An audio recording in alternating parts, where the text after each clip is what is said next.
Welcome to the 5th annual City and Team Named Fantasy Football Draft Selection Show. We have a decade's worth of incredible history behind us, launching us into hopefully another decade or more of fantasy football fun here in the CTN. So with that being said, this year kicks off a new generation. We were ushered into this era by the Hartford Hungry Hippos, a first-time Fantasy Bowl champion. And along with that, there will be the presentation of our first ever physical trophy to the Fantasy Bowl winner, which I'm happy to announce that the name of this trophy will be, from this day forward, known as the John Burho Trophy, named after the former owner of the Hollywood Scene, who has a record 3 Fantasy Bowl victories. But if you think that's where the surprises and announcements end, prepare yourself for the ultimate game changer here in the CTN. Over the years, I've implemented many features that make the City and Team Named Fantasy Football League comparable to the NFL. We started with custom helmets, uniforms, our own stadiums, fields, and domes, the acknowledgement of attendance, home field advantage, and I'm sure there's something else I'm forgetting. Those who've been with us for more than a few years have seen the evolution of the CTN. So why stop now? Ladies and gentlemen, in 2018, we will say goodbye to waivers and hello to a salary cap. This is going to be incredible. No more rushing to get your bid in before another owner. No more rewarding the worst team with first dibs on the best available player. Now, as the saying goes, money talks. Let's go over the particulars of how this new feature is going to work. I'm starting every owner and their team with 500 waiver acquisition points. That's the equivalent of $500,000. When you see a player you want, you'll approach them with your offer. And if there's no other team willing to offer as much or more for that same player, you'll be rewarded with their services on game day. Now, you won't be alerted as to whether another team has outbid you or not, so make sure your initial offer is a good one. I'm setting a bidding cap on each position. I came up with these numbers by doing a lot of math, factoring in the amount of transactions that usually take place per year, and the positions that are most sought after on the waiver wire. Quarterbacks will require no less than 35 points, the equivalent of $35,000. Running backs will require a minimum of a 25-point bid, the equivalent of $25,000. Wide receivers will require no less than 15 points, the equivalent of $15,000. Tight ends will require a minimum of a 10-point bid, the equivalent of $10,000. Kickers will only require no less than 5 points, the equivalent of $5,000. And defense and special teams will require a minimum of 20 points, the equivalent of $20,000. Now, there's nothing stopping you from bidding less than the actual specified cap for each position, but you'd be running the risk of being severely outbid by a team's owner who was actually willing to pay the demanded price for that player's performance. There's no need to worry about remembering all of this. There will be a copy of this breakdown pinned to our Facebook group's homepage for reference throughout the season. The best thing about this new salary cap is that this ties into our season's performances and attendance. Starting in 2019, those 500 waiver acquisition points will be different for everyone based upon wins and losses. A team that finishes with a 1-12 record should not have the same money in their bank as a team that goes 12-1 and wins the Fantasy Bowl and the Burrow Trophy. But that's then, and this is now. I'm striving to cut down on the time of the Fantasy Selection Show this year. So sadly, there will be no game show and probably not as many stats as years before.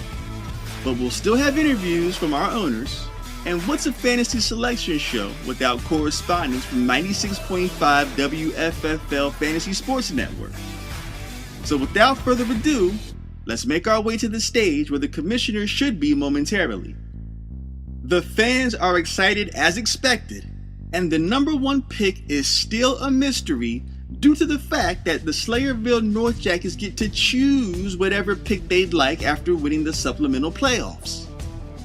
It appears the commissioner is ready to announce who'll be making that first selection. It's time that we get this show underway.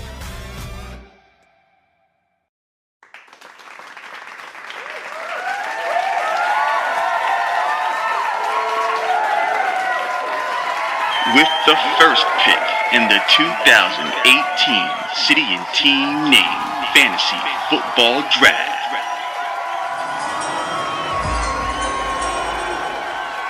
the Kalamazoo Bombermen.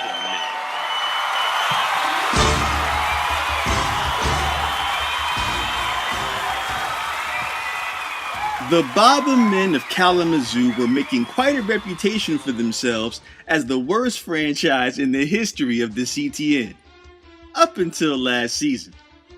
Remember back in 2015 and part of 2016 when they had a stretch of 105 consecutive days during the football season where all they did was lose? Remember those 14 straight weeks of losses and them setting the record for the worst season ever with a 1-12 record? Well, hopefully we can call those guys the ghosts of Kalamazoo's past. The Bombermen had the best record of their 5-year franchise, going 7-6, finishing second in their division and third in the Pacific Conference. A nice improvement from 4-9 a season ago. That was good enough to earn the Bombermen's proprietor, Comeback Owner of the Year. Last season, Kalamazoo drafted out of the 13th position and selected Jordy Nelson. In the second round, they doubled down on wide receiver and drafted Dez Bryant. I guess Kalamazoo's owner figured the third time had to be the charm, because they went for the trifecta at wide receiver and picked up Demaryius Thomas in the third round. That's the first time anyone's ever drafted 3 wide receivers back to back to back in the CTN. Other standout picks were Matthew Stafford in the 6th round and another wide receiver, Chris Hogan, in the 10th round. So let's talk about these wide receivers a little bit. Jordy Nelson was a big deal in 2016. Unfortunately, his quarterback, Aaron Rodgers, had sustained an injury in 2017 that left him sidelined for a good part of the season. Jordy scored at least 1 touchdown and 13 or more fantasy points in each of the first 3 games of the season. During the final 9 games of the season, Nelson didn't register a single touchdown. So what about Dez Bryant? Dez was traded away to the Guthrie Gorilla family in Week 5 for Jay Ajayi because Kalamazoo's run game was very weak. They tried to give it a go with Eddie Lacy and CJ Anderson, but both were humongous busts. So then, what about Demaryius Thomas? Well, Pittsburgh Steelers wide receiver Juju Smith-Schuster scored a 97-yard touchdown last season where he put up 15 fantasy points on that one play alone. That's more points than Demaryius Thomas has scored in any one game over the last 2 football seasons. So it's no surprise that hometown quarterback Matthew Stafford was the sole consistent life force for the Bobermen. Stafford passed for 4,446 yards in 2017. 1,136 of those yards coming from passing attempts of 20 yards or more. Matthew Stafford finished 7th amongst his quarterback peers with 273 fantasy points, averaging 17 points per game.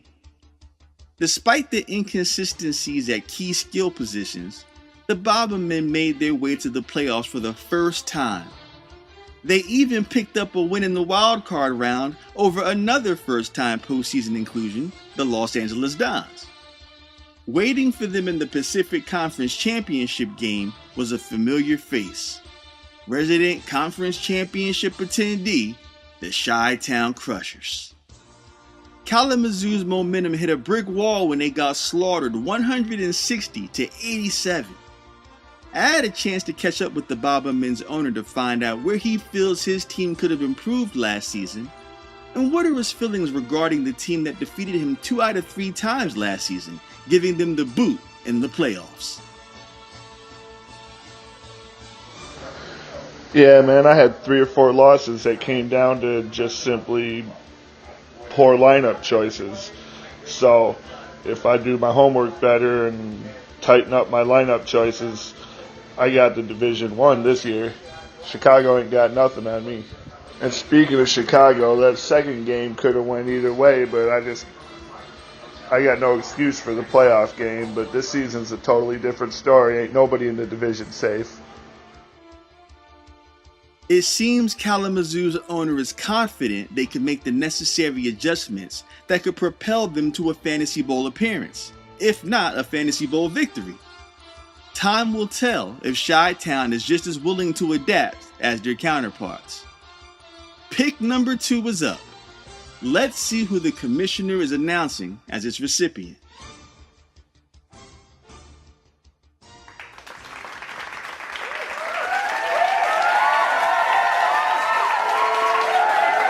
With the second pick in the 2018 City and Team Name Fantasy Football Draft,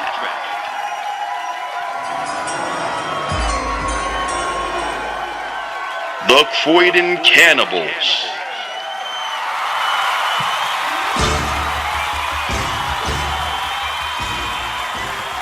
Interestingly, the Croydon Cannibals had a very similar fate as the Kalamazoo Bobermen. Croydon finished with an 8-5 record, finishing 2nd in the East and 3rd in the Atlantic. They also made it all the way to the conference championship game, but was derailed by a division foe, In a much closer and competitive contest though, but we'll get to that in a minute. This is the Cannibals' 11th season in the CTN. Most of you know the history of this franchise, so I'll make this quick. 4 Fantasy Bowl appearances, a record that still stands, and 2 Fantasy Bowl championships. Hopefully you've seen the photos of Croydon's owner posing with the Burrow trophies. But let's step into the present. Croydon held the 9th pick in 2017's draft and selected Melvin Gordon. In the 3rd round, they selected Carlos Hyde. In the 4th round, they scooped up the owner's favorite annual cannibal, Cam Newton. Tight end Zach Ertz was a 6th round pick, and the Chiefs' defense followed in the 7th round. In the 8th round, Adam Thielen was selected, and Carson Wentz might have been one of the biggest steals of the draft as he was selected in the 12th round. That's one heck of a draft from the Cannibals, possibly one of their best ever. If 2nd round pick Amari Cooper wasn't a bust, this might just go down in history. But the Cannibals owner was prepared. He took 5th round pick Martavis Bryant and 9th round pick Darren McFadden and traded them to the Lake Jackson Cyclones for their number 1 pick, Antonio Brown. Antonio Brown was the most consistent wide receiver in 2017, finishing 2nd with 210 fantasy points despite missing the final 2 weeks of the season with a calf injury. He also led the league with 1,533 receiving yards. Since we're talking about receivers, Adam Thielen became only the 3rd undrafted wide receiver, joining Rod Smith and Wes Welker, to record at least 90 catches and 1,200 receiving yards. Sticking with the receiving numbers, Zach Ertz had the most fantasy points of his career, finishing with 128. Ertz, Gronk, Travis Kelce, and Kyle Rudolph all tied with 8 touchdowns, the 2nd most among all tight ends. Zach wouldn't have had that type of success if not for his quarterback, Carson Wentz. Only 3 quarterbacks passed for more than 30 touchdowns in 2017. Russell Wilson, Tom Brady, and Carson Wentz. Carson was a top 5 fantasy quarterback, setting a franchise record with 33 touchdown passes, which was 2nd in the NFL, and finishing with 282 fantasy points. Wentz averaged 21 points per game, tying Russell Wilson for the highest average of the season. With all the hype surrounding Carson Wentz, let's not downplay what Croydon's favorite quarterback Cam Newton accomplished last season. All the way back in 2011, during his rookie season, Cam Newton was the face of the Cannibals franchise. Over the past 7 seasons, Newton has found himself on Croydon's roster 5 times, with the last 4 being consecutive. After a 2016 season which saw Cam leave the pocket less than usual, many thought 2017 would be more of the same. But in actuality, Cam would finish with 139 rushing attempts, which is 2nd all time to Bears quarterback Bobby Douglas, who finished with 141 attempts back in 1972. With his 139 attempts, Newton would end the season with 754 rushing yards, joining Randall Cunningham as the only quarterback to lead his team in rushing for multiple seasons. Now, Carson Wentz was setting the league on fire, and with all of his fanfare, it was easy to not realize that Cam was actually the number 2 most productive quarterback behind Russell Wilson, finishing with 299 fantasy points. Speaking of rushing, Melvin Gordon really came through for the Cannibals. He finished 5th in fantasy points for running backs, with 1,105 yards rushing to go along with 476 yards receiving. If you can't tell, the Croydon Cannibals were quite the potent team in 2017.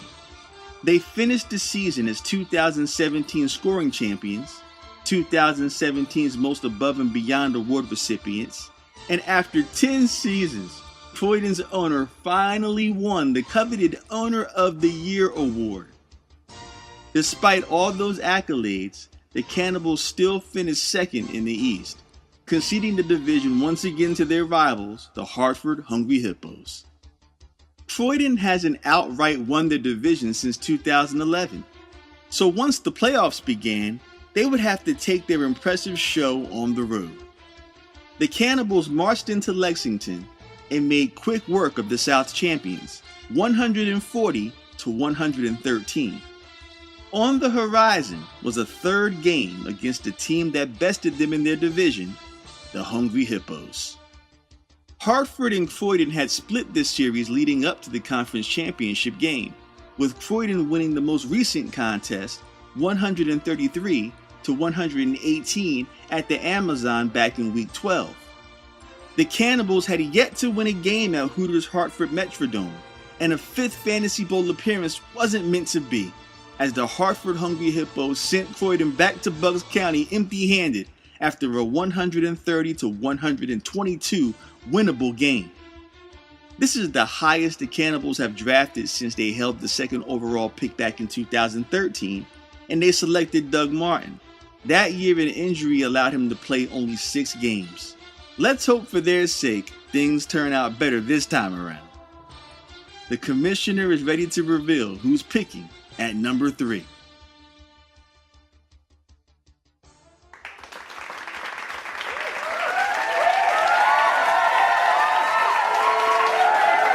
With the third pick in the 2018 City and Team Name Fantasy Football Draft,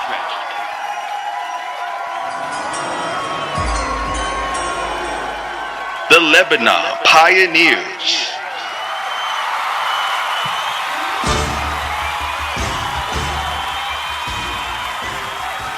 It's amazing how fast things can change in a year. Lebanon's change was pretty drastic because they finished 2016 with a 7-6 record and won Fantasy Bowl 9. And then they finished 2017 with the same 7-6 record, but didn't even make the playoffs. 7-6 was good enough to win the South just a season ago, but it was only good enough for third in their division in 2017. Here's where things get even more bizarre. The Pioneers owner selected Lamar Miller with the 16th overall pick in last season's draft, followed by Mark Ingram in round 2 and Andrew Luck in round 3. Those were the same exact picks they made back in 2016, in the same exact order. Hey, if it ain't broke, don't fix it, right? Later in the draft, specifically the 7th round, Lebanon would add Jason Witten in what would turn out to be his final season. In the 8th round, the Pioneers would select the Vikings defense, and then get a huge steal with Alex Smith in the 11th round. With Andrew Luck's season being a wash, Lebanon would lean on Alex Smith, and boy did he pay dividends. Smith averaged 19 points per game and finished 4th in fantasy points, accumulating 295. Alex threw for 4,042 yards, and of that amount, 1,334 yards were from deep attempts. Can you believe that Alex Smith led the NFL in deep ball yardage? Me neither. Over in New Orleans, there was a lot of hype surrounding Pro Bowl running back Alvin Kamara, but lurking in the shadows was Mark Ingram, who finished 6th in fantasy points for running backs with 220 and an average of 14 points per game. He would also make the Pro Bowl. Sadly, Jason Witten was a shell of himself in his final season. He only finished with 84 fantasy points. Back in 2010, he led all tight ends with 154 fantasy points. The second most consistent member of the Pioneers would have to be the Minnesota Vikings defense. The Vikings pretty much shut down everyone. They only allowed one 20-point scoring quarterback, one 20-point scoring running back, and one 20-point scoring wide receiver all season. Here's an interesting stat. Lebanon's owner didn't make one trade for the entirety of the year. As close as the South is, they might want to consider moving and shaking as much as their fellow owner in Lexington. Pick number 4 is up. Let's see who will be selecting at that position.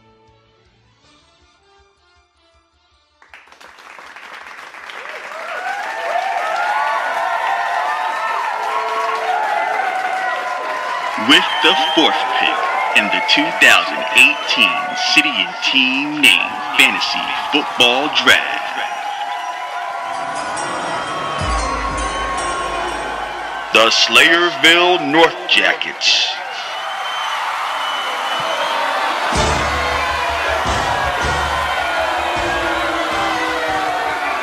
The Slayerville North Jackets were the winners of last season's supplemental playoffs, and for the first time ever, the winner was given the choice of selecting their own draft position. As you see, Slayerville has chosen pick number 4. The North Jackets might have the only fan base that wears paper bags on their heads not only at Bass Pro Shops Field, but at home on their couch too. Let's take a trip down memory lane and allow me to remind you just how unhappy the North Jackets fans are. So, do you look at my favorite team and do you fucking say, that's a team that's committed to building a champion? This franchise owes it to us fans to put together a championship team now. As far as the draft, it's been garbage. As far as trades, it's been garbage. And then the injuries hit, and then we're fucked. And it seems like every year the depth of this team becomes less and less. That was from 2015, and sadly, nothing has changed. Slayerville finished the season 5-8, equal to their 2016 campaign, but ultimately dead last in the division. Can you tell me the last time Slayerville has finished with a winning record? The last time the Slayerville North Jackets finished above 500 was back in 2014. That was their franchise's inaugural year, and they ended up making it all the way to Fantasy Bowl 7. Making it, not winning it. Let me also add, they had the number 3 pick in that season's draft. Ever since then, it's been 4 wins, 5 wins, and 5 wins. It's quite possible the North Jackets made a deal with the devil. How else can you explain their horrible luck when it's come to the draft? Jamal Charles, DeMarco Murray, and Adrian Peterson are just a few of the guys who were either injured or underperformed as high draft picks for Slayerville. Notice, they're all running backs. Well, here's another name to add to that list. David Johnson. Johnson was drafted number 2 overall, and he was placed on injured reserve no sooner than week 1's coin toss had finished.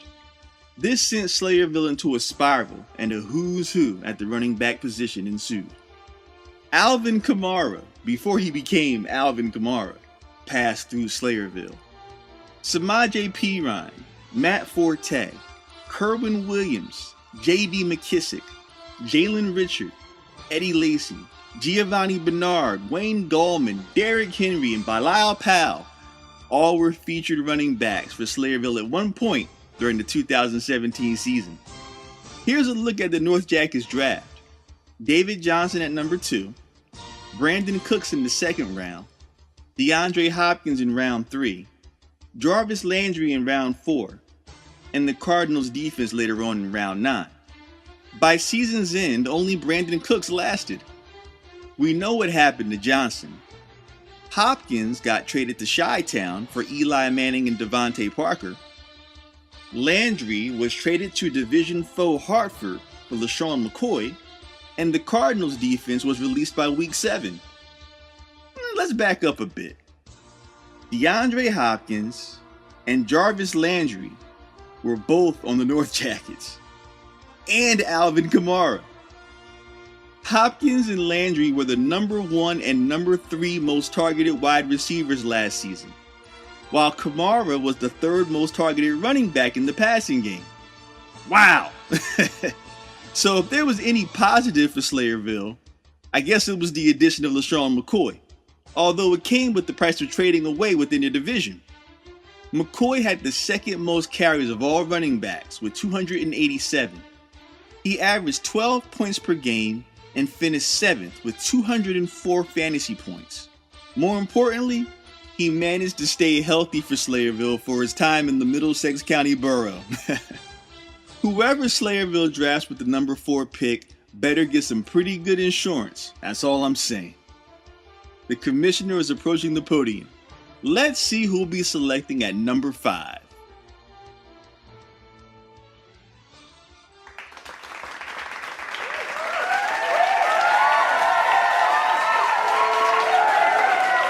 With the 5th pick in the 2018 City and Team Name Fantasy Football Draft,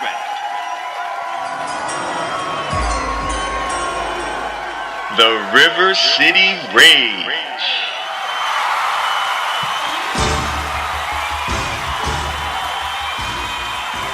The River City Rage are the CTN's biannual favorites to win the Central Division. What I mean by that is, if River City wins the Division one season, there's a high probability they won't win it the next. As a matter of fact, ever since River City and Chi-Town have been in the same division, they've alternated the top spot on a yearly basis. That's just one of the reasons why River City and Chi-Town's Metropolitan Melee rivalry is the hottest thing going in the City and Team Name Fantasy Football League. But we'll get into that a bit more later. The Rage finished with a 7-6 record, good enough for third in the Central, earning them the 4th seed in the Pacific Conference playoffs. This was a bit of a drop-off from 2016, when they finished with a 10-3 record, won the division, and had home field advantage throughout the playoffs. With the 7th overall pick in the draft, River City selected Odell Beckham Jr. In round 2, they drafted Matt Ryan. Marcus Mariota followed in round 3. Stephon Diggs was selected in round 5, and LeGarrette Blount and Jonathan Stewart were chosen as their backfield in rounds 7 and 8 respectively. Unfortunately, their top pick, OBJ, got injured in week 5 and was lost for the season. 3rd round pick Marcus Mariota was traded to the Los Angeles Dons in week 7 for Ben Roethlisberger. This would be a key trade for the Rage because 2nd round pick Matt Ryan just wasn't getting the job done.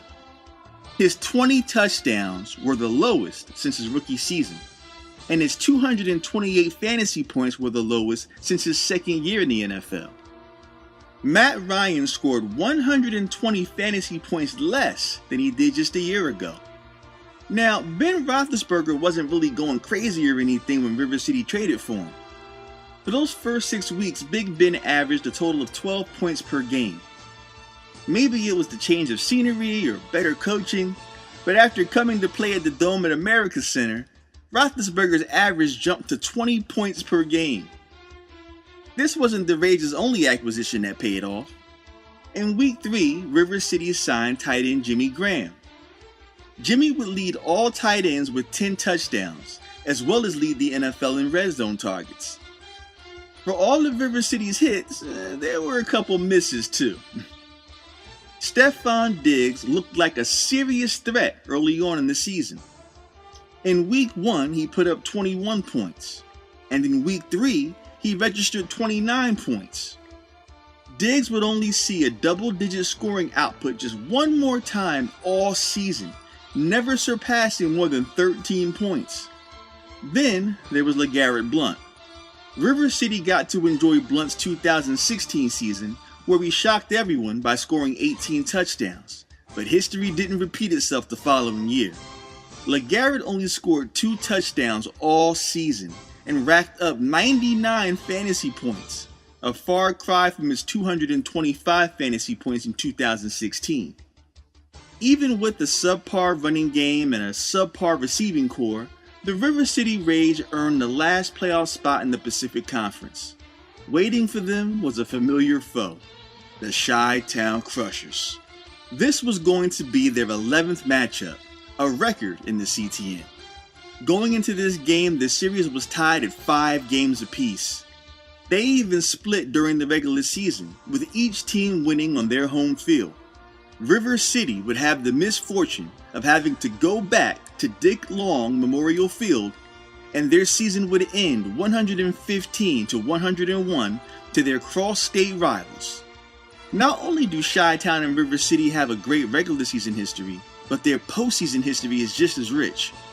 Back in 2014, River City eliminated Chi-Town in the wild card game. And now in back-to-back years, 2016 and 17, Chi-Town eliminates River City in the wild card game. While River City is embarking on their 6th season in the CTN, and they still have championship aspirations, a lot of us fans are just waiting to see what happens next in this Metropolitan Melee rivalry. Pick 6 is up. Commissioner, the floor is yours.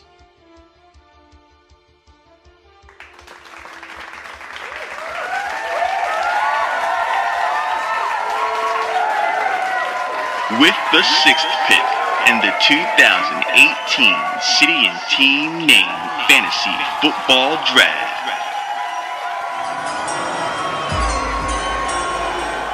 the Sunnyside Beach Bums.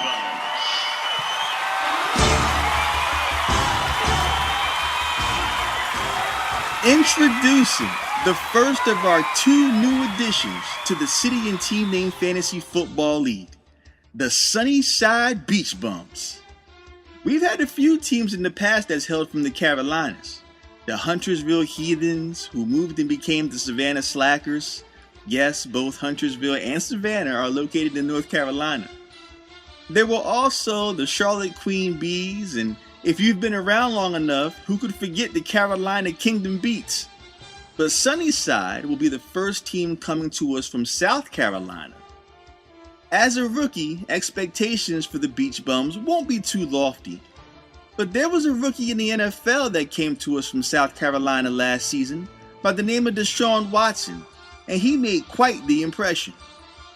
Watson was a rookie phenom, scoring more touchdowns than quarterbacks such as Matt Ryan, Jameis Winston, Eli Manning, Jay Cutler, Joe Flacco, and Marcus Mariota, just to name a few. Oh, and that was only in 7 games before he got injured. In his 6 starts, Deshaun averaged 27 points per game. If he played a full season and maintained that caliber of success, he could have scored 435 fantasy points, which would have not only been a rookie record, but a record that no one has ever set before, as he would have been the highest scoring player in fantasy football history. On a side note, only 12 quarterbacks reached 250 fantasy points in 2017. That's the fewest since 2012.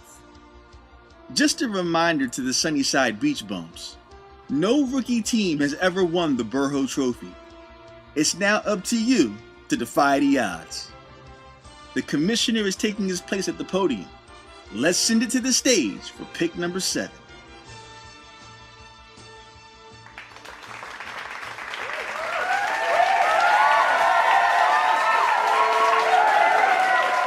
With the 7th pick in the 2018 City and Team Name Fantasy Football Draft,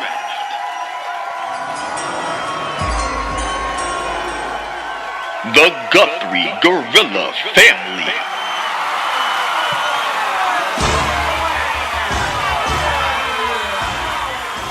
Guthrie. What an interesting story. Their first 2 seasons in the CTN, they knew nothing but victory. 2 consecutive seasons of being the West Division champions, an undefeated campaign at home during 2016's regular season, a conference championship game appearance, and then 2017 happened. The Gorilla family posted a 5-8 record last season, a stark contrast from 9-4 a year before. They finished 3rd in the West and next to last in the Pacific. So what happened? Well, let's start with their draft. Jay Ajayi was Guthrie's top choice with the number 10 selection. Aaron Rodgers fell to Guthrie in the 2nd round. Terrell Pryor was drafted in the 3rd round. And Spencer Ware was going to join Ajayi in the backfield when he was selected in round 4. Now at this point, the football guys decided it was time to break Guthrie's heart. Aaron Rodgers was injured in week 6, and while technically it wasn't a season-ending injury for Rodgers, it was definitely a season-ending injury for the Gorilla family. Up to Aaron's injury, Guthrie was 4-1. They would go on to lose their next 7 games before ending the season with a W against a team who actually had a worse record than they did. Sam Bradford had been selected in round 13. It looked like he would be a decent insurance policy should anything happen to Aaron Rodgers. But as luck would have it, he actually got injured in week 2, 1 month before Rodgers' untimely exit. Then there was Spencer Ware. He never even made it onto the field during the regular season. He was placed on IR right before the season started. Jay Ajayi and Terrell Pryor both suffered from the same affliction. No, they weren't injured. They just didn't show up to play. Ajayi was shipped out to Kalamazoo in Week 5 for Dez Bryant, while Pryor just coasted until he was put on IR for a lingering ankle injury. The Gorilla family was the only team that could have actually given Slayerville a run for their money in the running back department. Sharkandrick West, Wendell Smallwood, Jerick McKinnon, Derrick Henry, Damian Williams, Alex Collins, Thomas Rawls, Alfred Morris, Doug Martin, and Dante Foreman all saw the field for Guthrie. But at the end of the day, everything comes back to the Aaron Rodgers injury. When you draft the top quarterback of 2016, and then you have to rely on Jacoby Brissett and CJ Beathard to pick up the slack, it's already a foregone conclusion that things aren't in your favor. We're approaching the midway point of the 5th annual City and Team Named Fantasy Football Draft Selection Show.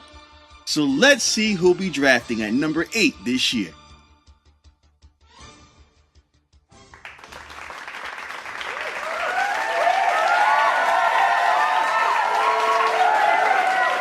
With the 8th pick in the 2018 City and Team Named Fantasy Football Draft,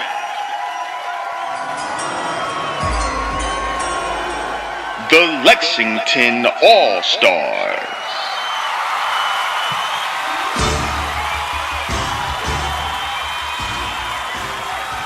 There's only one word fitting enough to describe the All-Stars. Explosive. Although their record didn't really reflect their offensive and defensive firepower. Lexington finished with a 7-5-1 record, becoming South Division champions for the first time and finishing second in the Atlantic, despite having the 3rd best record in the conference. Lexington's draft wasn't really a deep one. There were basically 3 standouts. The All-Stars won last year's supplemental playoffs and were rewarded the number 1 overall selection. With that pick, they drafted Le'Veon Bell. In round 2, they selected Russell Wilson. And further down the line, they picked up the Denver Broncos defense in round 7. What is there to say about Le'Veon Bell that hasn't already been said in every draft selection show since he's been in the NFL? He did it again. He got off to a slow start, but finished with 321 rushing attempts. He was the only running back with 300 or more attempts, by the way. 406 offensive touches, and finished second amongst his running back peers with 257 fantasy points. Every year he's adding to his Hall of Fame career. But believe it or not, Le'Veon was not the star, no pun intended, of the team. That would be Russell Wilson. You're about to hear some incredible statistics right now, so get ready. For one, Russell Wilson has never missed a game. He's also never finished worse than 11th in fantasy points. And he's finished as a top 3 quarterback in 3 of the last 4 seasons. In 2017, he finished number 1 with 348 fantasy points, and he was the only quarterback to register 300 or more points. Russell accounted for 100% of the Seahawks' passing yards and 36% of Seattle's rushing yards. He led the Seahawks with 586 yards on the ground. He also scored 37 of Seattle's 38 touchdowns. Wait a minute, let's rewind that. He scored 37 of Seattle's 38 touchdowns. That's equivalent to 97.4%, and that's the highest percentage for a single player in NFL history. Wow. And this one is really going to surprise you. Wilson had the most deep passing attempts in 2017. He threw 91 passes beyond 20 yards and in the process wound up with 34 passing touchdowns, the most in the NFL. Not only was Russell Wilson impressive, but so was Lexington's owner. For the 2nd consecutive year, he was the recipient of the Mover and Shaker Award, tying Hartford's owner with 54 total transactions. Now, I know defense doesn't get a lot of notoriety, But the Denver Broncos defense deserves to be highlighted because they were a shell of the defense they were just a year ago. In 2016, they were ranked as the third best defense. In 2017, they were ranked as the 20th best defense, or the 12th worst, depending on how you look at it. They had 9 less sacks, 4 less interceptions, 6 less fumble recoveries, and 2 less touchdowns. Interestingly, they only gave up 67 more yards allowed. So pressure and takeaways were their biggest drop-offs. Speaking of pressure, Lexington had made the playoffs for the second time in 3 years and were still in search of their first postseason victory. In 2015, back when they were in the Pacific Conference, they were eliminated in the wild card round by the Chi-Town Crushers, 137-114.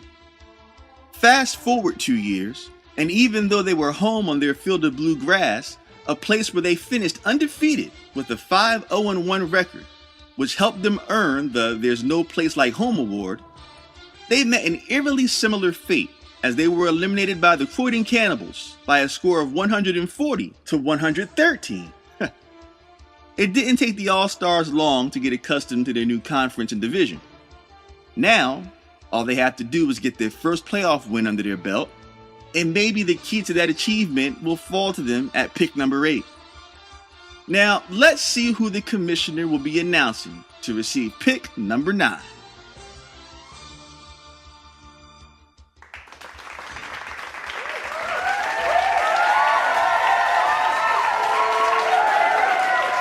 With the 9th pick in the 2018 City and Team Name Fantasy Football Draft,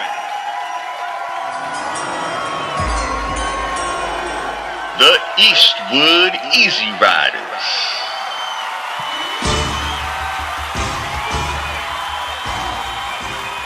Rookies no more. The Eastwood Easy Riders completed their inaugural season with a few pieces of hardware, none of which were the John Burrow Fantasy Bowl trophy. Eastwood finished with a 5-7-1 record, and their owner earned Rookie of the Year. Now there's another award, if you want to call it that, the Easy Riders received, and this was at the hands of their crosstown rivals, the Kalamazoo Bombermen. That award would be the Sacco. As you can see here, well, the picture speaks for itself. Whoever gets swept in this rivalry gets the privilege to display this award on their wall, maybe even their Facebook page next season. But Kalamazoo wasn't the only team in the Central Division Eastwood made memories with. When the Easy Riders and the Chi-Town Crushers hooked up for the second time in Week 10, they put on a show that had fans talking about it all week, and it earned them Game of the Year. This game saw Julio Jones break out after a season-long lull and score 40 points for Eastwood. Over on Chi-Town's side, Michael Crabtree would get ejected, and DeAndre Hopkins would gain just enough yards in the latter minutes of a Monday night game to knot this game up at a 108-108 tie. This game sent the fans at the House of Havoc into a frenzy. Since we just spoke about Julio Jones, let's make it known that he was Eastwood's first ever draft pick when they selected him at number 4 in the first round. They followed up the Jones pick with fellow rookie Leonard Fournette in round 2.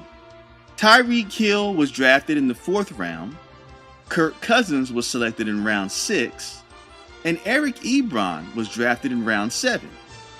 Julio Jones is a funny story. While it looks like he just had an off year last season, this has actually been an ongoing issue. In 2016, Julio scored 6 or fewer points 7 times. In 2017, he scored 8 or fewer points 9 times. Despite these lackluster averages, he finished 6th in wide receiver fantasy points with 164, and 2nd in yards gained with 1,444. Julio wound up having the most receiving yards in NFL history for a receiver that caught 3 or fewer touchdowns in a season. He had 0 receiving touchdowns in 14 out of 16 games. Yet, he finished with the 3rd most end zone targets. Out of 19, he only converted 2. Tyreek Hill, on the other hand, who was drafted in the 4th round, finished with 174 fantasy points, ranking 4th amongst wide receivers and, more importantly, better than Julio Jones. Of his 1,183 receiving yards, 628 of those came on deep passes. Leonard Fournette was a pleasant surprise as well. He finished 8th in fantasy points for running backs and averaged 14 points per game. He was very much a huge contributor to any success Eastwood had. The undisputed leader of this team was without a doubt Kirk Cousins. The Easy Riders leaned on Cousins like a crutch, and more times than not, he did his job and a little more. Kirk finished with 277 fantasy points. That's good enough for 6th amongst all quarterbacks. His 17 points per game kept Eastwood afloat, but the Easy Riders' 8th round pick, the New England Patriots defense, was what sank them for the first 5 weeks of the season. From weeks 1 to 5, the Patriots D gave up 2,236 yards and allowed 136 points. In week 1, they finished with -1 point. In week 2, only 5 points. In weeks 3 and 4, a disappointing 9 points. And in week 5, they dropped to 6 points. After weeks of being questioned as to why the Patriots were still taking the field for Eastwood, they finally made a move, releasing New England and bringing in the Chicago Bears defense. And wouldn't you know that in week 6, the Bears put up 27 points and helped Eastwood secure the first win of their franchise. The Bears would end up leading the NFL with 14 fumble recoveries by season's end. The Easy Riders have a lot to build on, but the most important thing they need to do is win their home games. Eastwood and fellow 2017 rookie Lake Jackson only won 2 of their 6 home games last season. Time will tell if they can make the proper adjustments and make it to the draft on time. Eastern Standard Time. Pick number 10 is up. Let's see who'll be making that selection.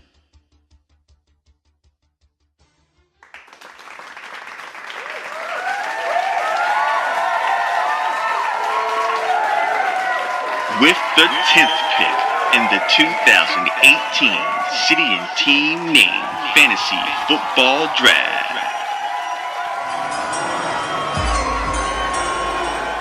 the Los Angeles Dons.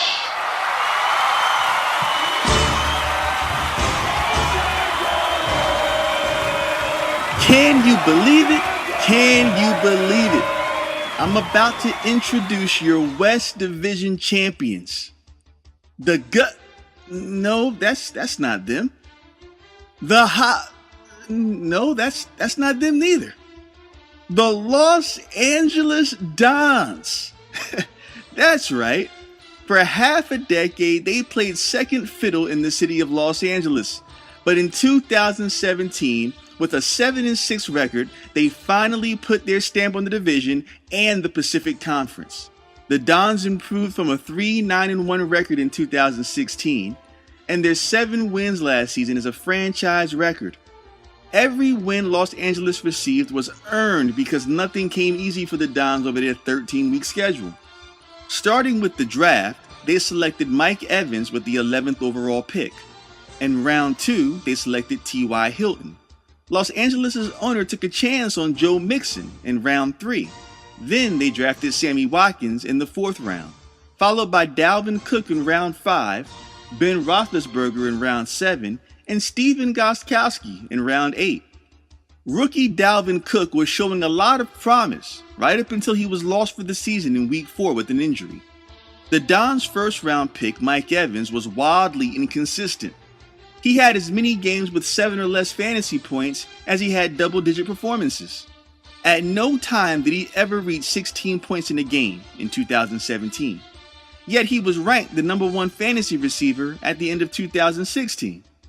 Mike had the second most end zone targets as well, but out of 20 targets, he only managed to pull in 5 for touchdowns. Los Angeles' other wide receiver, T.Y. Hilton, didn't last longer than 2 weeks with the team. He was traded to Croydon for Cole Beasley and Evan Ingram. That same week, the Dons traded Joe Mixon to Eastwood. And in Week 7, Los Angeles shipped Ben Roethlisberger and Sammy Watkins to River City. That's 5 of their best 7 draft picks either traded or injured.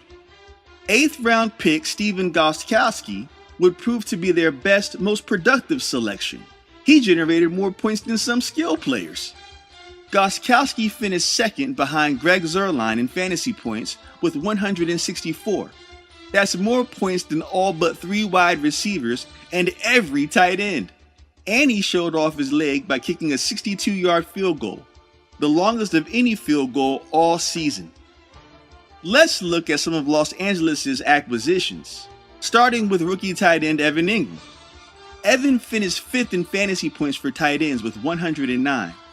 There were other rookie tight ends out there to keep an eye on, such as David Njoku and O.J. Howard, but he wiped the field with the competition, especially in targets.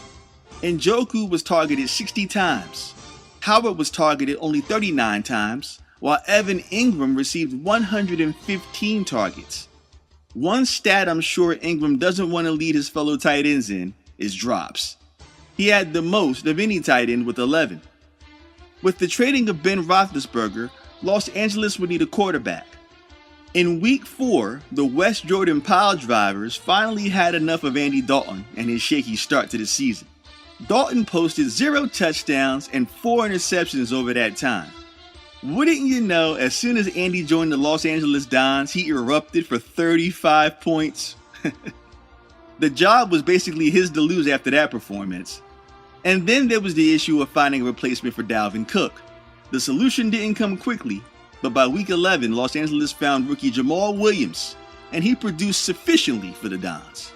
Williams put up 8 points, 24 points, 18 points, and 22 points in the last 4 games of LA's season. One last acquisition that paid major dividends for the Dons was picking up the Baltimore Ravens defense from the waiver pool in Week 1. Baltimore led all teams with 22 interceptions and came in second amongst all defenses with 185 fantasy points. As I said earlier, nothing came easy for the Dons in 2017, and that includes how they made their first entry into the playoffs. In Week 13, the last week of our regular season, the Dons had a head-to-head match against the West Jordan pile drivers that would determine who would win the West and advance to the postseason. What more can you ask for? It was the playoffs before the playoffs. Win and you're in, lose and go home. Lucky for Los Angeles, they were already home, although they didn't need the support of their fans to pull through this one. It was a one-sided 112-62 blowout, and what would be the biggest win in their franchise's history. This victory would guarantee them a playoff berth and the number 2 seed in the Pacific, meaning they'd also get a home game in the wildcard round.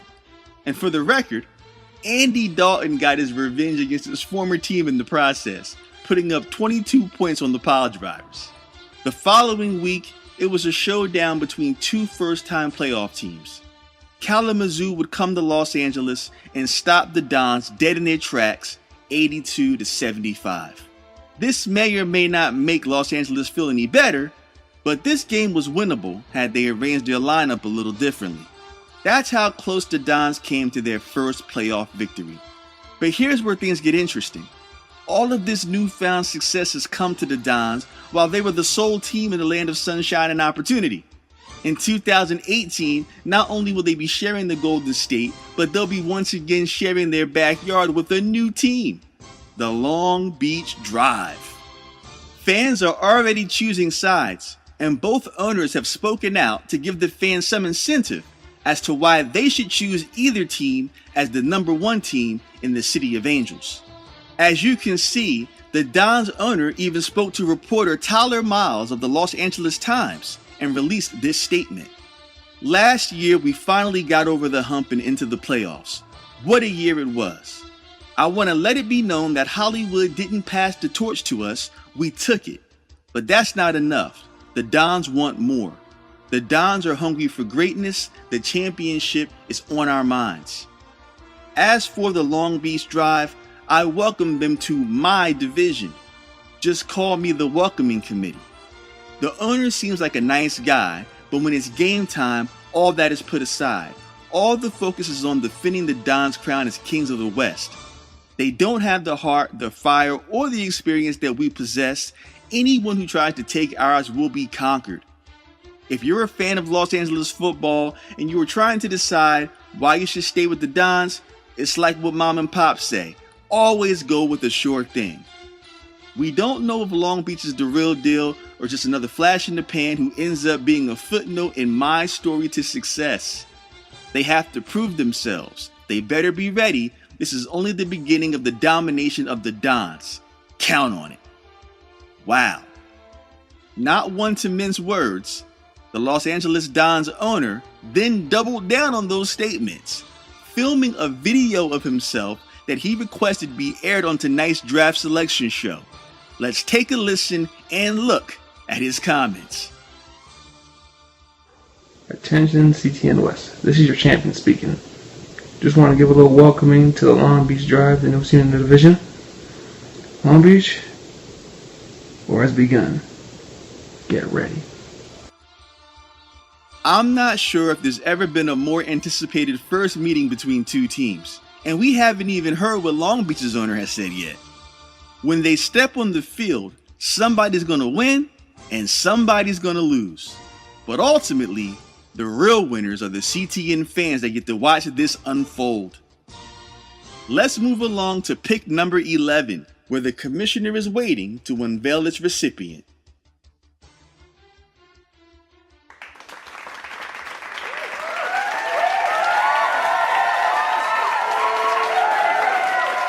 With the 11th pick in the 2018 City and Team Name Fantasy Football Draft, the Lake Jackson Cyclones.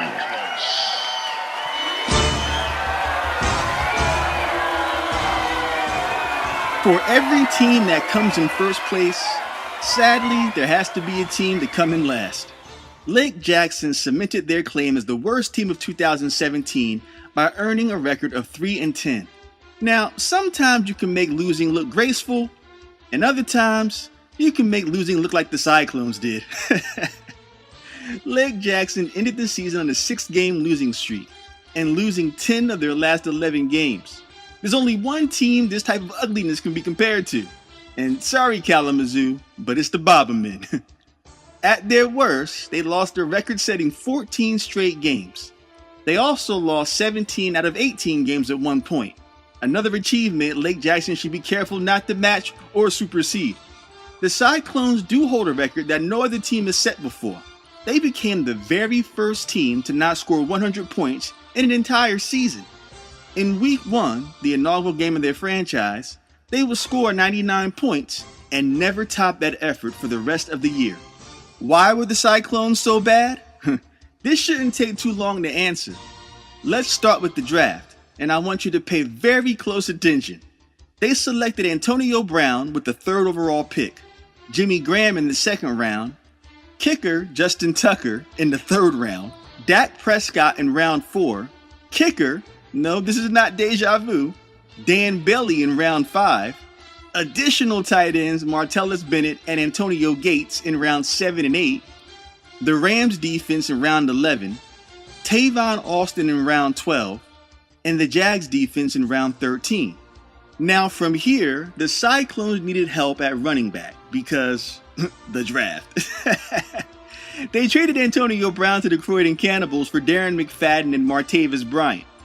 Moving past that quickly, Lake Jackson released Jimmy Graham in Week 3. We discussed earlier how big he was in the red zone last season. They dropped Jacksonville's defense in Week 1 and dropped the Rams' defense in Week 8. These are drops, not trades, mind you. Okay. For the record, the Jags defense and the Rams defense were the number 1 and number 3 fantasy defenses in the NFL, respectively. Then there's Tavon Austin. Of all the players that lasted a full season, it was Austin. For some unknown reason, Tavon started every single game for the Cyclones, even though the man never exceeded 7 points. He even had 3 negative-point outings during that time. Dak Prescott was Lake Jackson's end-all be-all. For the first 7 weeks of the season, Dak Prescott was the number 1 fantasy quarterback in the NFL with an average of 23 points per game. Over the final 9 weeks of the season, his average plummeted to 12 points per game, and he fell to the 35th ranked fantasy quarterback in the league. The Cyclones lived by Dak Prescott and died by Dak Prescott, and Tavon Austin, and releasing like 4 good players, and drafting 2 kickers in the first 5 rounds. And, well, you get the point. Lake Jackson has to prove that 2017 was a learning experience and come back more prepared in year 2. The commissioner is at the podium.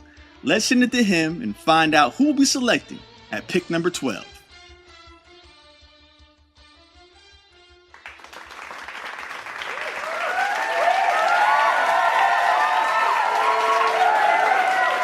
With the 12th pick in the 2018 City and Team Name Fantasy Football Draft,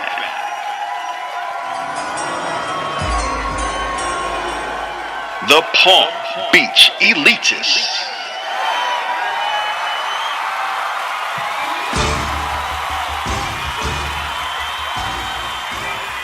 If 2016 was storm season for Palm Beach, 2017 saw a parting of the clouds. The Elitists rebounded from a 5-7-1 record a couple seasons ago and improved to 7-6, which was good for second place in the South and for the second straight season 4th in the Atlantic Conference. Last season, Palm Beach drafted Marshawn Lynch with the 14th pick in the first round.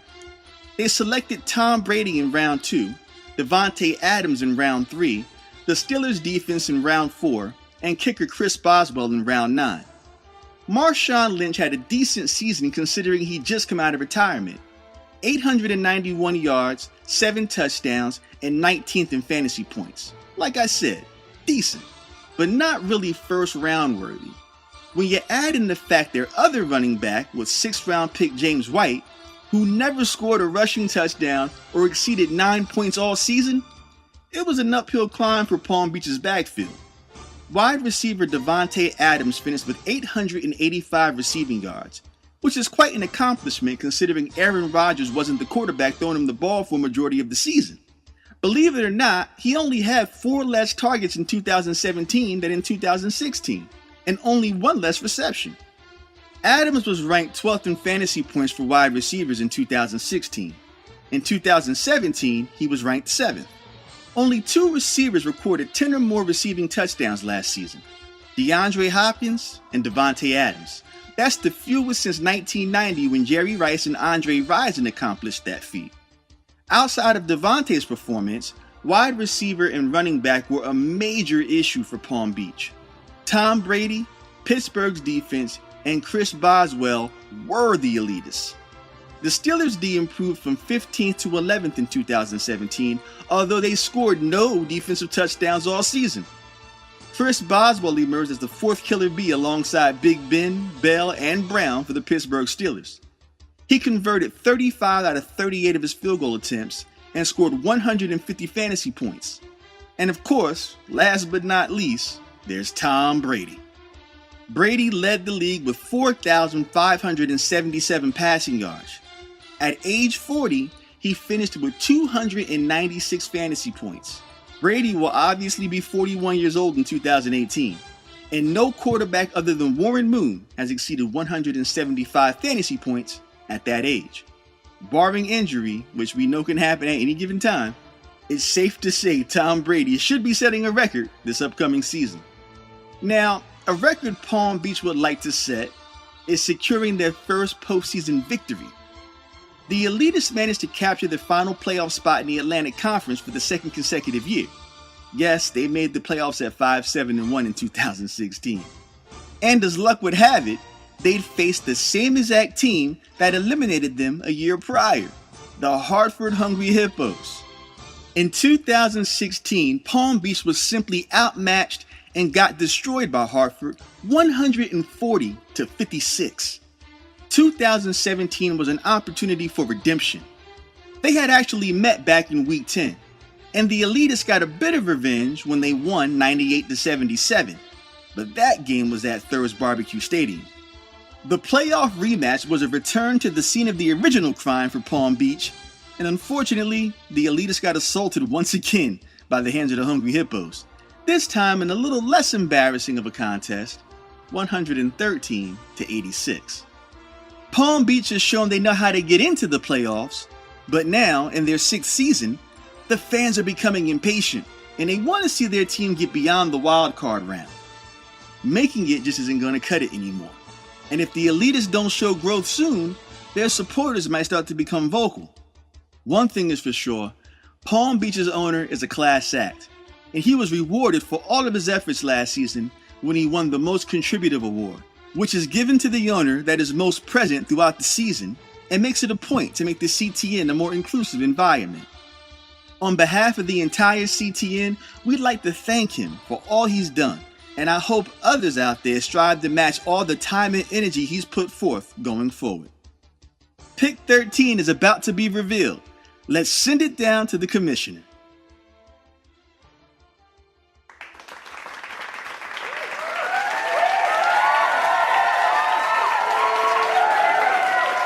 With the 13th pick in the 2018 City and Team Name Fantasy Football Draft, the Chi-Town Crushers.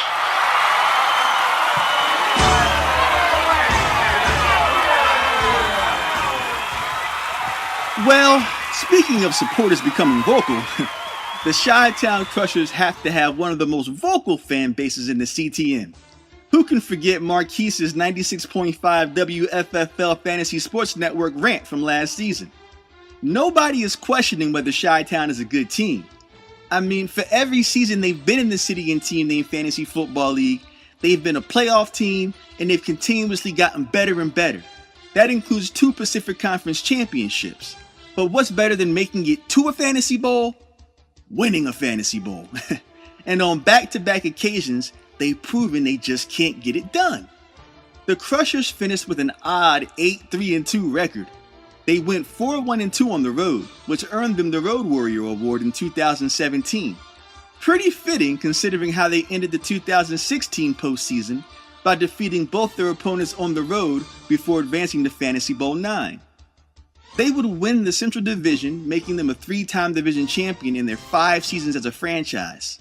They were the number 1 team in the Pacific Conference, and of course, they are the defending Pacific Conference champions.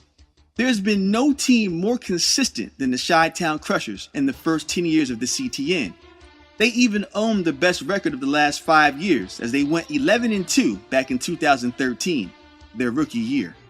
Chi-Town's standout draft picks included the recently retired DeMarco Murray with the number 5 overall selection, Rob Gronkowski in round 2, and Derek Carr in round 5. The Crushers would send DeMarco to the Lexington All-Stars in Week 10 for Christian McCaffrey. Both McCaffrey and fellow rookie Alvin Kamara would each have over 100 targets in the passing game and 100 carries.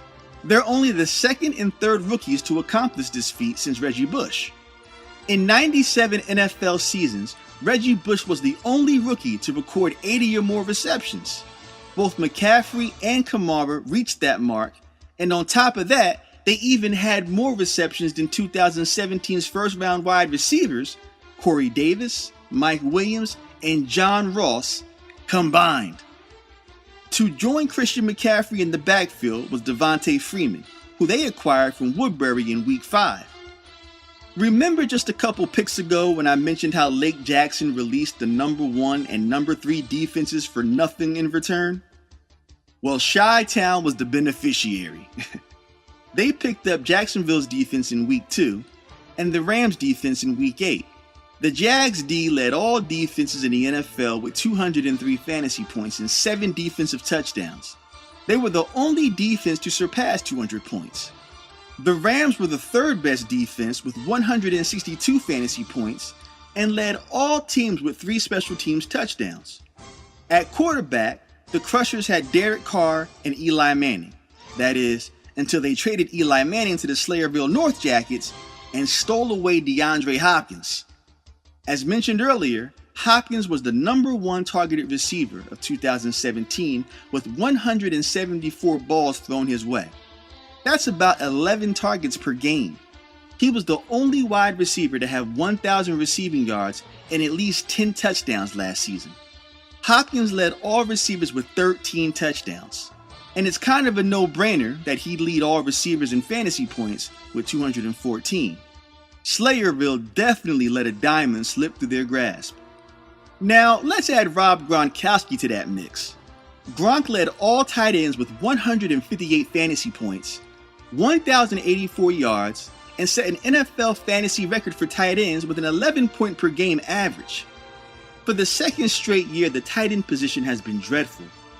Only 7 players scored 100 points or more, only 3 players scored 120 points or more, and only Gronk and Travis Kelce scored 150 points or more.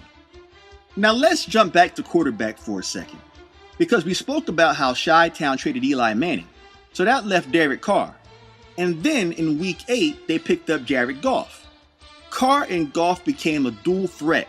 They were seamlessly interchangeable game to game, and the Crushers owner had a good sense of knowing which quarterback had the highest potential for each week.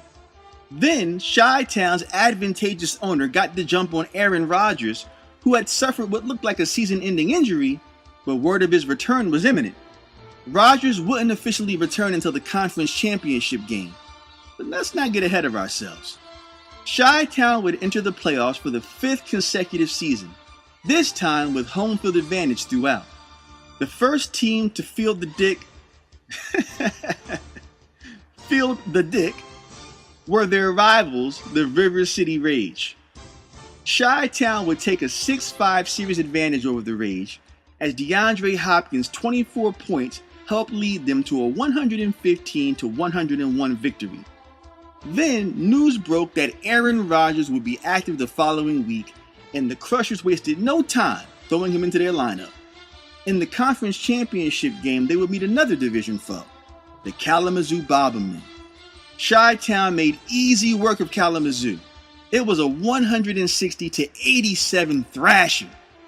Aaron Rodgers would score 27 points in his return. The bad news was that after that game, Rodgers would officially be shut down for the season. The Chi-Town Crushers joined the Croydon Cannibals as they became only the second team to reach back-to-back fantasy bowls. Waiting for them were the Hartford Hungry Hippos. Fantasy Bowl 10 is where their momentum would die, just like a year prior. Hartford would hoist the championship after a 109-87 victory. Chi-Town fans had been waiting for this moment since last season. They just knew if they had another opportunity, they would make good on it. But they were sorely let down and disappointed after suffering the exact same fate just a year later. Let's send it over to our affiliates at 96.5 WFFL Fantasy Sports Network and hear what this particular Crushers fan had to say about his team's unfortunate end to their season.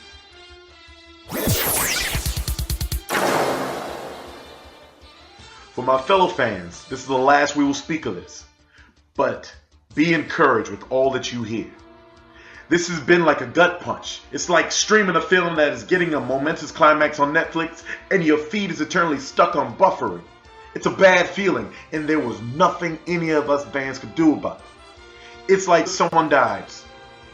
If you're a fan in general, then you know that our failures are being compounded by successes. In other words, we are almosters. We always almost win. But lo, my friends, I say this to you after reports of fans burying jerseys. Y'all some sellout suckers, by the way. I'm going to interrupt right here. Who y'all going to go to? They don't know how awesome we are. This was going to be our collective middle finger to the world. This was going to be a downtrodden city saying collectively that suckers better recognize we do big things that put the world on notice. We teach the world to sing by drinking Coca-Cola. We are home to a king. We have the world's busiest airport, the country's most soulful music, and we know how to season our food. Amen. I'm very optimistic. And they have potential to be an even better unit next year. And the team has cap money, y'all. We have an owner who, yes, looks like he's tied a few women to railroad tracks, but he really wants to win. He's going to open his checkbook to make his team idiot-proof. Shit. Shake off your blues. Pick yourself up. Get your mind right. Grab the shovel and unearth your jersey and your gear. Know your history. We will return.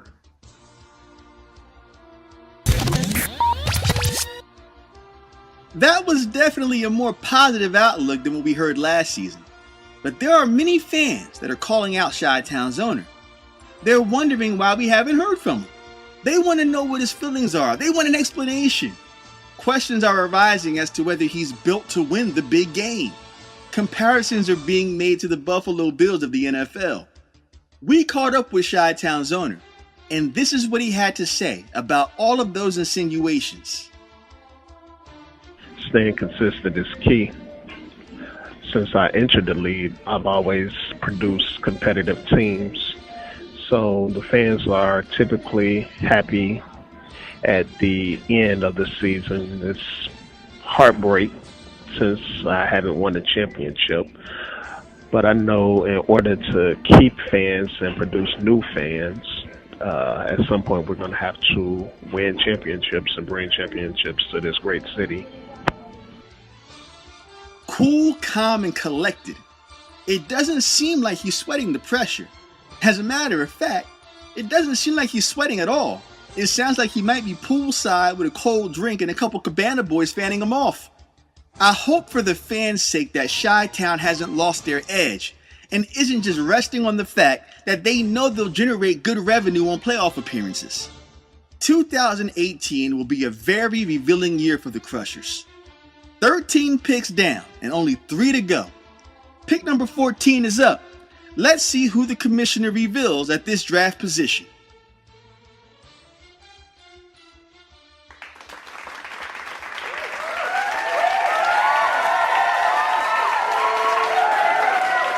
With the 14th pick in the 2018 City and Team Name Fantasy Football Draft, the Long Beach Drive.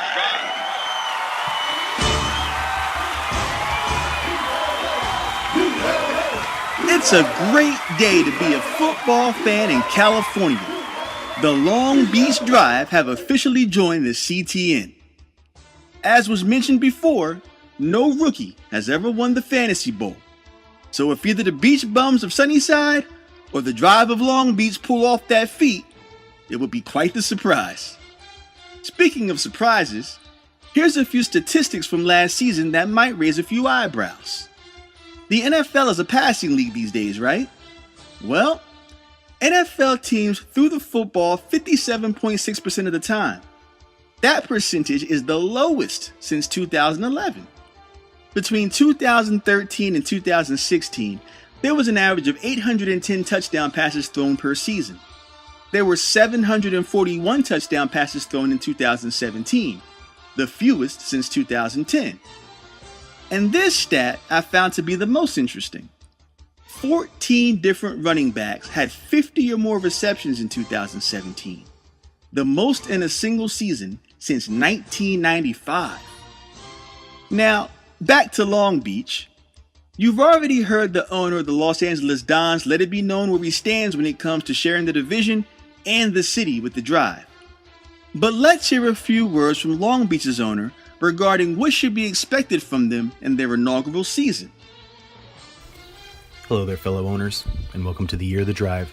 My name is Matt Flash, and I'm the owner of the Long Beach Drive. And I'm sure a lot of you are wondering why such an unfamiliar face was brought into the CTN, and I'm here to tell you that absolutely nothing beats passion and experience. That's exactly what the Drive will bring to the table each and every week, Starting with the draft, this team will be built for the long haul. Our players ready to drive it home into the end zone every week, leaving our competition in the dust. Now I know only the best and the brightest get chosen to represent this storied league, and it's going to take nothing less than our best to come out on top. That's exactly what we intend to do with a strong running game and a vertical passing game that can drive that ball upfield if and when we so damn well please. Now it is our goal to have the rowdiest, most rabid and loyal fan base in the CTN. And for any and all opposing teams that think scoring on us will be easy, just don't forget that the loud and proud rush hour section will be waiting to drown out every play call you've got in the red zone. We'll see you out on that field. Make sure you don't get left in our rear view. Definitely not as scathing as what the Dons owner had to say, but concise and to the point. Let me add that the Drive's owner wasn't aware of their counterpart's comments, so I'm sure a more personal message might ensue down the line. California has once again become a hotbed for football. The question is, can Long Beach get fans to cross the line and back unfamiliarity over their rival's newfound success? 2 picks left. Let's finish what we started. Commissioner, take it away.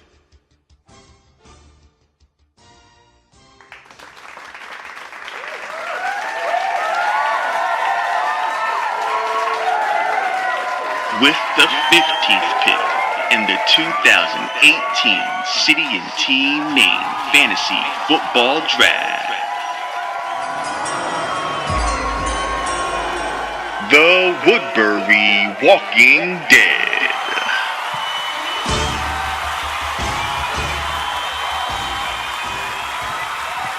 Woodbury might be known as the Walking Dead, but exactly where are they walking to? What is their destination? So far, it hasn't been the postseason. Woodbury would finish with a 6-7 record, an improvement from their rookie year when they finished 4-8-1. Would it be fair to call Woodbury the Crawling Dead? Because they're steadily improving, they just haven't taken that jump to the next level yet. Drafting out of the number 8 position last season, Woodbury selected Devontae Freeman. For the second straight year, they drafted Drew Brees in the second round. Christian McCaffrey was scooped up in round 3. Larry Fitzgerald in round 4. In the 8th round, Woodbury grabbed the Philadelphia Eagles defense. In round number 12, Alvin Kamara was still on the board. I can't imagine that happening ever again. And the Walking Dead made the decision to select him. And Blake Bortles became one of Woodbury's quarterbacks in round number 14. Well, let's just address the elephant in the room. Yes, Woodbury had both Alvin Kamara and Christian McCaffrey going into week 1. By week 4, neither of them were on the team anymore. Kamara was released right out the gate, before week 1's games even started. And McCaffrey, he was traded to their favorite interdivision hot potato partner, Hartford, in week 3. There's no need for me to state how a little bit of patience would have gifted Woodbury one of the most dangerous backfields in all of fantasy football. But I think I just did. So anyway, Drew Brees is becoming as much of a fixture in Woodbury as Cam Newton has in Croydon. Brees has been a top 10 quarterback for the past 14 seasons straight. He finished 9th in 2017. Drew threw for 4,334 yards and 23 touchdowns. This was actually his lowest number since becoming a Saint, and his 263 fantasy points were his lowest since 2007. Hey, how about some kicker stats? In week 4, the Walking Dead added Greg Zuerlein. Zuerlein had accumulated 170 fantasy points. He had more points than skilled players such as DeMarco Murray, Julio Jones, Michael Thomas, AJ Green, Mike Evans, Rob Gronkowski, Travis Kelce, and Devontae Freeman. Greg made quite the name for himself in 2017. As a matter of fact, he even gained the nickname Legatron. Speaking of Devontae Freeman, as we discussed earlier, he was Woodbury's number 1 pick in 2017. He was eventually traded to Chi-Town for both Jacquizz Rodgers and Amir Abdullah in week 5. Here's some interesting information regarding Woodbury's owner. For the second consecutive year, he's traded away their top pick. In 2016, Woodbury possessed the 8th pick for for the first time and drafted Doug Martin. Of course, Freeman was their 8th pick in 2017. And if things couldn't get stranger, both were traded in Week 5. Needless to say, fans are a little concerned that their initial draft pick, one that could be used to select a franchise-altering player, is being wasted. I had an opportunity to speak with Woodbury's owner regarding his drafting practices, along with the status of his team going forward, and this is what he had to say. Woodbury will have a much different draft philosophy than they've had in the past 2 years. Obviously, what has been done in the past has not worked, so time for fresh ideas and a little bit of new blood. A lot of the fat has been trimmed from decision making, which is good, because now it's more of a, it's less of a democracy. Tend to be a little more patient while still being incredibly aggressive and getting who we want when we want. So this year we promised the fans,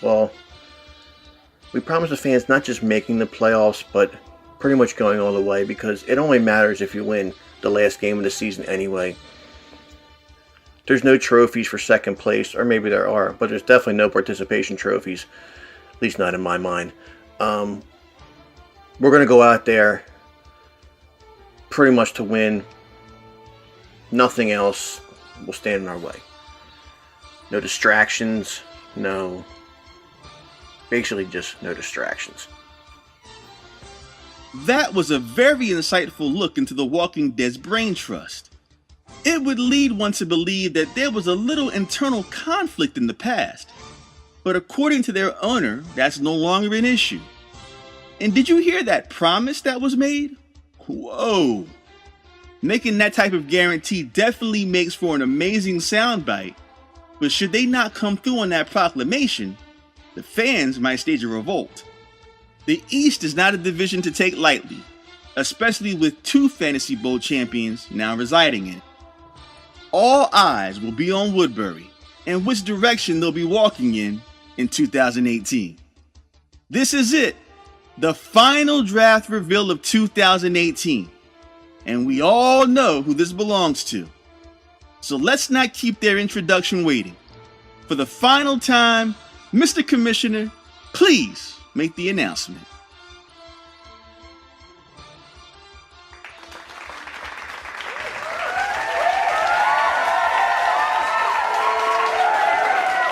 With the 16th pick in the 2018 City and Team Name Fantasy Football Draft,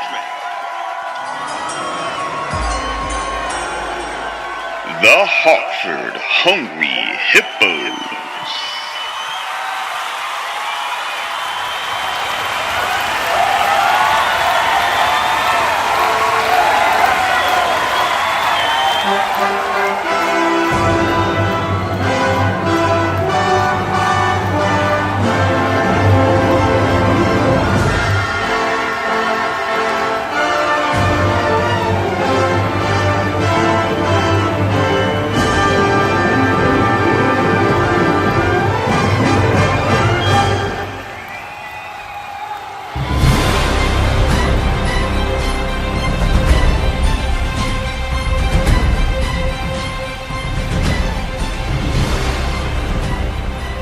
Champions. From the moment the clock hit all zeros, that's an adjective that's attached to their name until the end of time. In other words, forever. For the second consecutive year, the Hartford Hungry Hippos won 8 games, secured the East, and they were the best team in the Atlantic Conference. In 2017, Hartford proved it by winning the Atlantic Conference Championship game and representing the conference in Fantasy Bowl 10. There's so many stats to get to and information about this team to discuss, but I don't want to take away from the joy that was the victory and celebration of the Hartford Hungry Hippos. Hartford took down the Chi-Town Crushers 109-87, and for the first time ever, the whole ordeal was documented by a Hippos fan. This audio was released to 96.5 WFFL Fantasy Sports Network.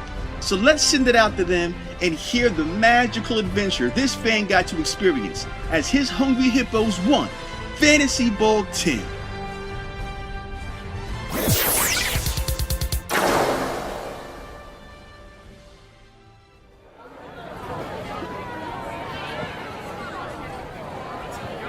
Alright guys, so we just made it super excited. The game is literally about to start in like 10 minutes. It feels so good to be surrounded by actual fans. It feels like home. The energy here is crazy, man. It's been wild. Oh yeah! Come on, baby.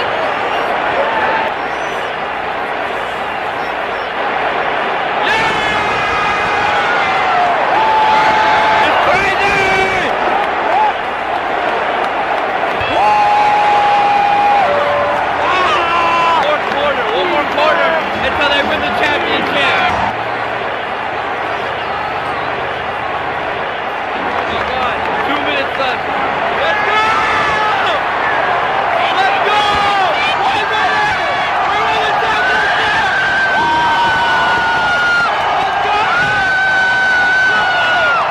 go! That's it! Over! Over!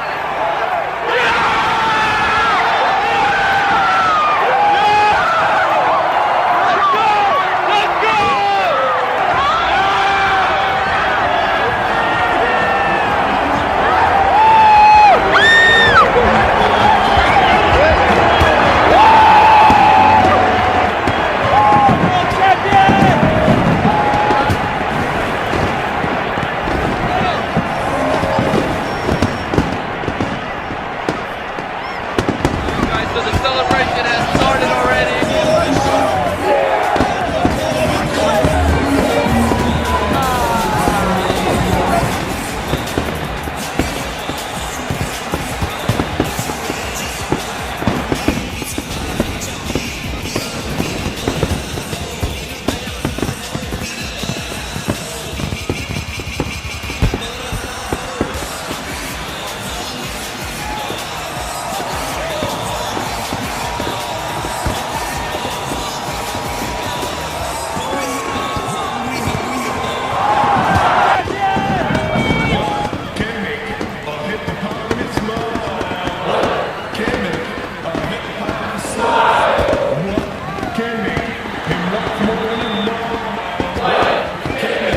I am honestly getting goosebumps.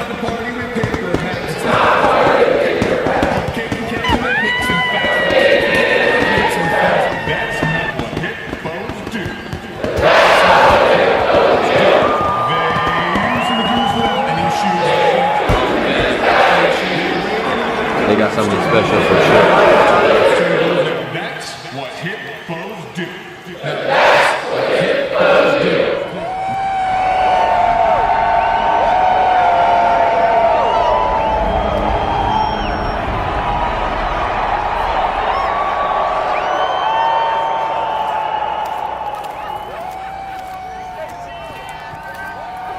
What a crazy night, man. It was crazy, man. I was freaking 2 feet away from taking a picture with Kanye. First of all, I said Pablo, and I threw up the deuce, and he looked at me and threw up the deuce too. And then like 2 seconds later, I got closer, and I was literally about to walk up to him, right behind him, and say, can I get a picture? And he was taking pictures with everyone that asked him to, so he was gonna do it. And the freaking girl security was like, no, you can't do it. So I was like, okay, fine. So she put her arm out, and I stepped back, and I just stood there, and she's like, all right, you can stand here. It's all good, man. Had a great day. I cannot complain at all.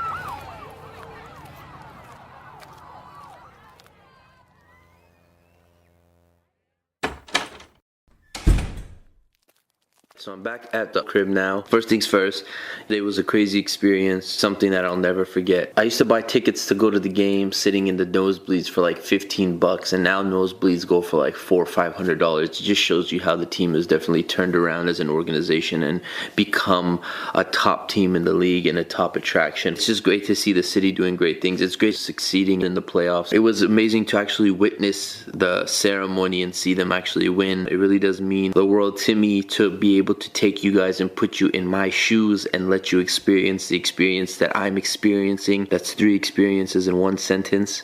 I do want to touch and kind of address this whole, oh, weren't you a fan? First of all, before I say anything about my own history with my favorite sports teams, I want to say that we as fans, we're not getting paid to be a fan of a team or a sport. Some people were saying like, oh, you were at this game, why? You can watch other games, you can watch other teams, you can watch other players. That doesn't mean you're a diehard fan. That doesn't mean you're a bandwagon. I can go to that game just to be a fan, to watch a game. Like, you don't have to be a diehard fan to go. Like, we don't have on our tombstone was official. Like, no, like, that's not gonna be what we are remembered by. Like, it doesn't matter. You like certain players, but then you also like certain teams for certain reasons. It doesn't really matter. So that's my situation. So for everyone who thinks I was all of a sudden because they started winning, that's not the reason why. I have ticket stubs, which I don't need to show you guys, but I have over like 50 ticket stubs. I have all that, so if anybody needs evidence, but I don't need to do that. There's a few other players I like in the league. I cheer for their team because I like them and I want to see them succeed, but I'm not going to be a diehard and like paint my face those colors of their teams. I just like watching certain players. So that's it. That's all I'm saying. I don't need to address anything else. Cheer for whoever you want to cheer for. Like any player you want to like. Don't listen to these stupid internet dummies talking smack about players and teams and stuff like that. At the end of the day, we got rings. I give respect where respect is due. We are the best in the world.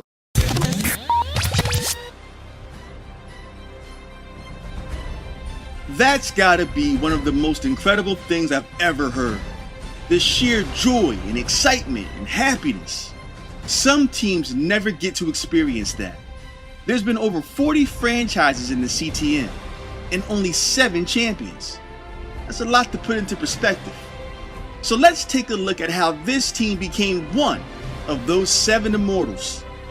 Hartford held the 6th pick in the first round and selected LeSean McCoy. In the second round, they drafted Todd Gurley. In round 3, the Hippos addressed tight end early and selected Travis Kelce. Keenan Allen was drafted in the 4th round, Jameis Winston in the 6th, and Kareem Hunt lasted all the way to the 9th round and just happened to fall to Hartford. While some would just rest on their laurels of a really good draft, Hartford's owner isn't one to be content, which is why he shared Mover and Shaker Award honors with Lexington's owner in 2017. Hartford turned first-round pick LeSean McCoy into a trade for stud wide receiver Jarvis Landry, who just happened to lead the league with 112 receptions. Landry has been on a tear since coming into the NFL. He has caught 400 catches through his first 4 seasons. That's the most for a wide receiver in NFL history. Then, they acquired Christian McCaffrey from Woodbury and grabbed Alvin Kamara off the waiver wire in week 4. So as you can see, they had a plethora of weapons at the running back position. Kareem Hunt got the party started early. He led all rookies with 325 touches. Hunt finished with 1,327 yards rushing. That was enough to lead the entire NFL. That's actually the lowest amount of yards to lead the NFL since Barry Sanders had 1,304 yards back in 1990. Despite that, Kareem Hunt was a big play machine. He had a season-high 19 runs of more than 15 yards.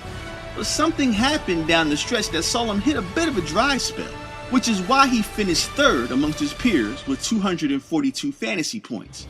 But if one gun won't shoot, you just go and grab another one. And Hartford had a full artillery of weapons at their disposal. Next up, Alvin Kamara. Kamara was solid on the ground, but it was his ability as a receiver that took him to the next level. He finished with 826 receiving yards, more than Jordy Nelson, Terrell Pryor, Alshon Jeffrey, Amari Cooper, and Michael Crabtree. Kamara finished right behind Kareem Hunt at number 4 in fantasy points for running backs with 233. And last, but certainly not least at the running back position, was Todd Gurley. Everyone was hesitant to touch Gurley in the draft, considering how he was stonewalled on every carry back in 2016. Hartford had the foresight to take a chance on him, and it more than paid off. Todd Gurley led all running backs in fantasy points with 319. That's a 164-point increase from 2016. With only one more rushing attempt than the year before, Gurley gained 420 more yards. Gurley also led the league with 749 yards after the catch, which accounted for 23% of his fantasy points. Todd Gurley appeared on 47% of championship teams in 2017, including, of course, the Hartford Hungry Hippos. In Fantasy Bowl 10, Gurley won MVP honors by scoring 38 points. But wait, there's more. I don't want to brush past the accomplishments of these contributors. There was wide receiver Keenan Allen, who had somewhat of a resurgence in 2017. He managed to stay healthy and finished with 182 fantasy points, third best of his position. He was also third best statistically with 1,393 yards receiving. And then there's Travis Kelce. He finished with 122 targets, the most of all tight ends, and 151 fantasy points. And an additional bonus was seeing that amazing flying body press he landed on the way to the end zone. Hartford was a powerhouse, and when it came time to take their talents to the playoffs, they knew the road to Fantasy Bowl 10 would go through the marsh. The wild card game was a rematch from last season, and Hartford would take care of business for a second straight year as they advanced past the Palm Beach Elitists. The Hippos found themselves in the conference championship game for consecutive years. Standing in their way was a 4-time conference champion, 2-time Fantasy Bowl champion, and division foe, the Croydon Cannibals. Some might call this one of the best conference championship games in the history of the CTN. Others saw it as a quasi-passing of the torch. Either way, the Hartford Hungry Hippos rose to the occasion with the help of an incredible 41-point game from Todd Gurley. Mind you, Gurley was a member of the Croydon Cannibals in 2016, so there was a bit of significance to that performance. Hartford would advance to Fantasy Bowl 10 after a 130-122 victory over the Cannibals. We know how the rest of this historical season panned out for the Hippos. 109-87. Fireworks, drunk fans, Kanye West, etc. I was fortunate enough to speak to Hartford's owner. This doesn't happen often, so this was quite the exclusive. Their owner is shrouded in mystery.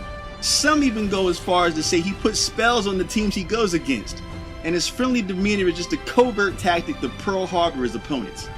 So when I got a chance to speak with him and ask him about how he prepares for games, prepares for the season, his incredibly quick success, and his overall tactics, I was very surprised by his answers. Take a listen. I never look at the end goal, okay? I'll be honest with you. I always look at only the next game that I want to win. I take small goals in life and try to overcome them. I had a brutal schedule. I was facing Cannibals on my week 12 and I lost. And I was almost like, no playoff this year. But I turned around and I kind of made it to the playoff. So every game is a new beginning, right? So I was not really hoping to win the championship as such. And even when I was playing the championship game, that guy, Cheetah owner, man, he's a legend, right? I was just excited to be there. I was not really hoping to win. All being said and done, I don't believe there is just one reason for my team's success, okay? There are multiple reasons. And it's a fact, I spent considerable time on studying the market, OTAs, training camps, rookie reports.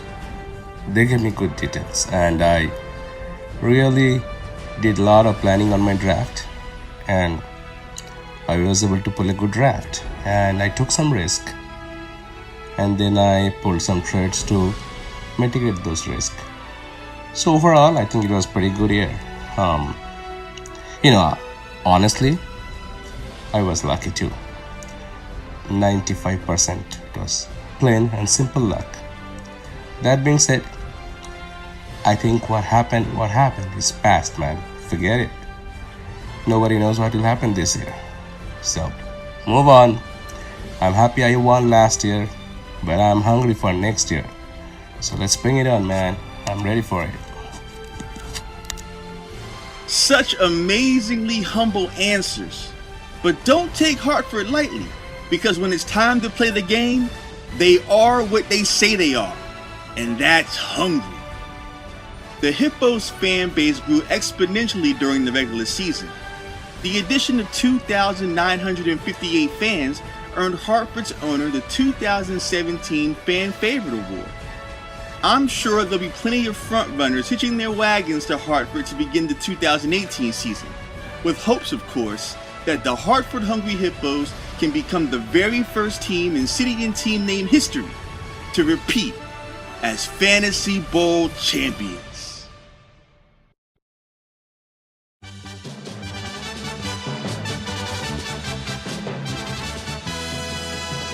Ladies and gentlemen, this concludes our 5th annual City and Team Name Fantasy Football Draft Selection Show. I really hope you enjoyed this presentation. It was a bit quicker, and hopefully next year I'll find a way to cut down on the time a little bit more. Thank you all so much for your participation in this presentation of this show. We are just weeks away from the actual draft, and as a reminder, the date will be Saturday, August 25th at 2 p.m. Eastern Standard Time. Congratulations go out to the Hartford Hungry Hippos for winning the historic 10th Fantasy Bowl. We had a good amount of chatter in the group last year, and I would like to do even better this year. Post your memes, your opinions, links, info, all that. Only thing I ask is that you don't talk about other leagues you might be a part of within the confines of our group, and that you remember that this is a competition, so definitely talk your trash, but show support for other teams in the process. There's 16 of us in here, so don't be selfish when it comes to the praise. Share a little with everyone when they do well, and you'll get some in return. That's all, folks. I can't wait to get this season going. It's a new era of fantasy football in the CTN, and I'm thankful to be entering it with the crop of owners we currently have. Best of luck to you all. Man, I'm tired. Good night.